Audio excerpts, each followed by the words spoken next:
Hoe bijzonder is het om deze titel hier te halen? Nou, wel, het is wel bijzonder. Het is gewoon het is hartstikke druk en een mooie sfeer en het buitenijs. En, ja, weet je, het is weer iets nieuws. Ja, het is gewoon wel gaaf dat je een vierde titel haalt. En, ja, en dan hier ook nog is gewoon twee goede afstanden en twee gewoon redelijke afstanden. Dat je gewoon daarmee voor de winst gaat. Dus. Had het echt hel op een 400 meter? Ja, nou ja, daar heb ik in ieder geval wat spanning een beetje weg te halen. En ja, natuurlijk 500 meter is wel iets meer mijn ding dan de andere meiden die dan de allround meiden. Dus ja, en dan op 1000 meter is gewoon pittig en mijn energie is gewoon een beetje laag. Dus ik dacht, nou ja, 500 meter kan je nog wel even uitknallen en dan heb je iets meer rust op de 1000. Nou, dat is ook gelukt. Ja, het was een beetje een bijzondere dag, want voor die 1000 meter werd Sven Kramer disqualificeerd. Ging Irene Wust onderuit. Hast je wat van mij gekregen?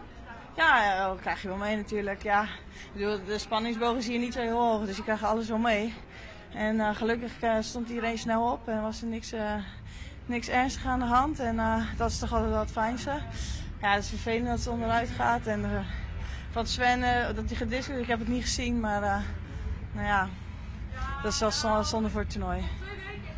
Hoe gaat dit kampioenschap in geheugen in?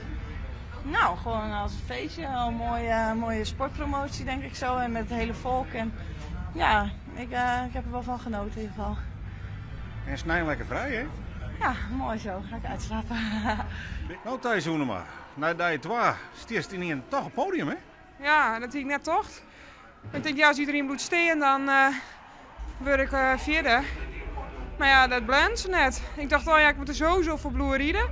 Ik de laatste rit en dan liefst nooit wat er gebeurt. En dan hoop ze natuurlijk absoluut net voor die game. Maar ja, toen zeg ik in één keer hierheen van. En dacht ik, oh, als je nou echt nog even terugriet. Dat kiest al op je nuts, maar ja, dan kijk ik nog treden weer ik. En nou ja, dat werkt uiteindelijk dan nog. Ja, een hele bijzondere dag. Want eerst gaat Sven eruit en dan gaat Irene eruit. En wat een aparte dag wordt. Ja, dat Sven werd gedisqualificeerd voor een kickfinish. Ja, nou ja. Ja. En ja, iedereen vallen, dat is natuurlijk hartstikke zoer voor haar. Ja, daar word ik treden terug. Nou ja, dat is voor mij mooi. Ja, is het dan allemaal toch nog voor die een slag en toernooi?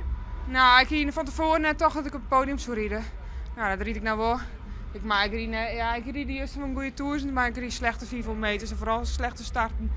Maar ja, nou, ik treden, dus dat gaat en vooral het weer een hele gave belevenis om zien maar zo'n entourage te schaatsen. En dat vind ik wel hartstikke leuk en ik geniet er heel erg van. En nou ja, als ik dan nog treden wil, is het heel leuk. Maar ik hartstikke mooi van dus keer. Ja, het moment dat ik in 4 jaar oud stond mocht rieden, vond ik het fantastisch. En het is hartstikke leuk om voor mensen te rieden in de open lucht. En hij is me van alles te maatje en dan zie je er start zonder zenuw en dan is toch ja, een vlaag en ja, dat maakt het ook net uit. Het gaat hier om echt te genieten en dat heb ik zeker in.